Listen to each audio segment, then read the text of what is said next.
We are continuing right now with wildfire coverage. The Caldor fire is forcing more evacuations as it continues to spread in El Dorado County. This is overnight time-lapse video from an alert wildfire camera at Sierra at Tahoe.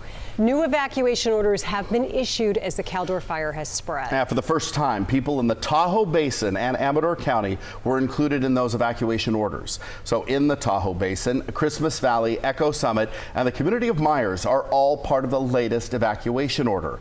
The city of Lake Tahoe is not included, but they are currently under an evacuation warning. We should mention too, Barton Memorial Hospital in South Lake Tahoe has been evacuated, and people in areas along Highway 89 and 88 have also been told to leave. And a new evacuation shelter is now open at the Truckee Veterans Hall in Truckee. Harrah's and Harvey's Lake Tahoe and State Line say at this point they are not evacuating staff until they're told by CAL FIRE and Nevada state officials to do so. And we did just get a call from one of the fire captains with the Meeks Bay Fire Protection District. He says that the evacuation warnings for the communities north of Emerald Bay, Rubicon, and Tahoma, Tahoe Hills, and Meeks Bay, those are warnings that are in place now for those locations.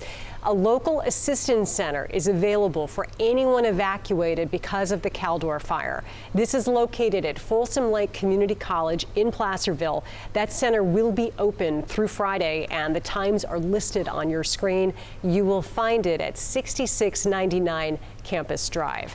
To team coverage now, and we continue with the Caldor fire. Brian Hickey is monitoring the fire's path. Melanie Hunter is tracking the conditions that the crews are going to be dealing with as they continue to try to contain these flames. But let's start with KCRA 3's Mike DeSalle. Mike, you're in El Dorado County with a closer look at what has happened since last night. And my most disheartening morning so far, Deirdre, really two things to touch on this morning. The concern about what's to come today and the damage already done. Let me just show you where we are. We are just about 0.8 of a mile east of Echo Summit. That's the ridgetop. Now, normally this time of the morning, that glow, that would be the sunrise, except this is the opposite direction of the sun. That is the glow coming from the Caldor fire. Take a look at this video. This is Highway 50 this morning approaching Echo Summit. Still active fire burning on both sides of Highway 50 to the east of the town of Strawberry. Multiple structures either still on fire or destroyed in this weekend's, especially yesterday's flare-up that moved this fire now all the way within a quarter mile to the west of the snow park. That's how far I've seen flames and embers this morning, given the run that it made as it made its way past Strawberry and to the east. The concern going into today is the fact that the winds are expected to pick up out of the southwest, meaning that it's going to push the fire northeast to east. That is in the direction of South Lake Tahoe. And with this amount of active fire already this early in the morning, that's a concern as we go into the heat of the day, especially if the inversion layer lifts with the winds that come in. Back out here live again, that's the glow you see coming from the direction of where this fire is burning. As for, where we've seen structures destroyed so far this morning, Milestone 47 through Alpine Avenue. That's an area, a path where I've seen multiple structures destroyed. I can't give you a count at this point. Yesterday, the confirmation was that there were 4 structures. I can confirm that there are more than that. Meanwhile, as you get closer to Echo Summit, a lot of, again, CAL FIRE and Forest Service resources now stationed at the cabins that are untouched right now in anticipation of the potential for fire to start encroaching on those areas. So again, those cabins are mostly to the east of Sierra at Tahoe, but if you go west of Sierra at Tahoe, that's where we've seen some significant damage to structures here this morning. A disheartening morning as the sun coming up, and you're really starting to see what happened with that fire yesterday and the damage it inflicted. Live along Highway 50 just to the east of Echo Summit. Mike DeSalle, KCRA 3 News. Hey Mike, just to give a little perspective there right behind you or by your left arm, if you could point out, that's Highway 89 right there. That's also closed. That's the one you take if you want to eventually get to Kirkwood, right? And Kirkwood's got issues right now as it's been evacuated as well. Below us, this is that area of the Upper Truckee Road that's already under an evacuation order, and you can see why. You saw where the glow was. If the winds push this fire to the east, it's coming towards this area potentially. So obviously, fire crews want to make sure that people have plenty of time to find alternative places to be if indeed fire resources need to get in to that valley down below me should this fire make its way this far east today. But as Mark Finan said earlier in this fire, there's a lot of granite between Echo Summit and here. Hopefully that granite helps firefighters a little bit in slowing the progression of this fire. You hope so, but you know, you've also got 22,000 people who call South Lake Tahoe home, so we're getting into one of our more dense communities in terms of population, so being smart and being ready early is just critical for people.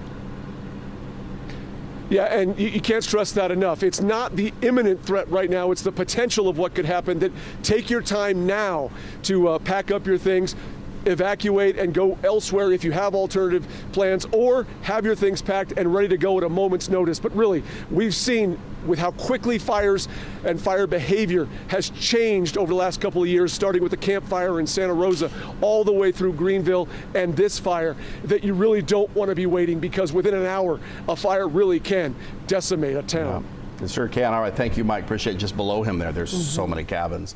Let's go right now to Brian Hickey with a closer look at the fire's path and the roadways closed because of the fire. Yeah, and that behind Mike is Highway 89, and that is the Christmas Valley down there that you hear us talking about. This is a picture overnight from the Sierra at Tahoe. This is one of the alert wildfire cameras. This one sponsored by the U.S. Forest Service, and you can see here fire. This is actually right behind me. This is the lodge. This is the mountaintop deck here where people sit at the top of the Grandview Express, and you can see fire burning through that area. Mike confirms that he did see fire there at the turnoff to Sierra Tahoe as well. We don't know how much damage has been done to the resort at that point, but obviously another indication of fire going across that region. I want to take you to some maps now. These are maps that are generated by NASA. These are generated from satellites that use heat detection, infrared imagery to try to map where this fire is. What I've done is filtered out the Caldor fire so that we're only seeing fire that was detected. The light red dots are within the last 12 hours. The darker red dots are within the last 6 hours. So what we're looking at right here, this is the branch that's moving down towards Highway 88. It's threatening the Kirkwood area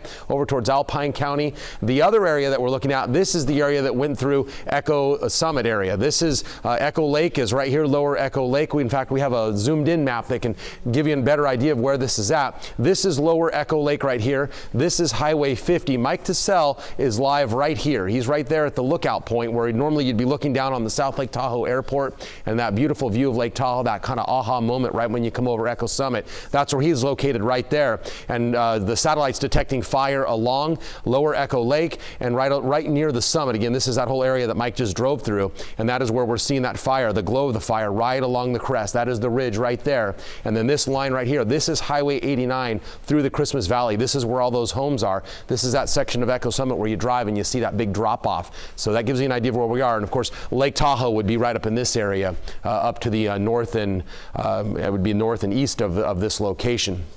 We also have a thermal image. One of the things the alert wildfire cameras added, they've added a thermal image for this fire and also the Dixie fire. This allows them to see through the smoke. This image coming all the way from Heavenly, looking back at Echo Summit. And if you look real close, you can see the crest right here. And this is all heat that's been detected right along the crest of fire coming up over the top. So it's something we're continuing to monitor with Mike on the ground. Also these thermal images. And now that we're getting some daylight on the scene, trying to figure out exactly where this fire is, just how far it progressed overnight. Let's go to the traffic computer now if we can, and we've got a live picture from Myers. This is the roundabout. This is the closure. Highway 89 is closed from this point west. This is where you'd go if you follow this. It kind of turns right here and goes up the Echo Summit up to where Mike Tassell is located up this way, and this is where they have that road closure right there at the roundabout. 89 is still open through this area though. You can still use 89 as an evacuation route if you are in South Lake Tahoe or in the Myers area and want to get down to say Douglas County. You can do that. Highway 50 shut down from Pollock Pines all the way to Myers, and then we have 88 shut down from Dewdrop all the way to Pickett's Junction, and that's important because Pickett's Junction is right where 89 runs into 88. So that stretch of road still open for now, but obviously under an imminent threat if fire does get down into the Christmas Valley, but you can use 89 to get to 88 and down into Douglas County.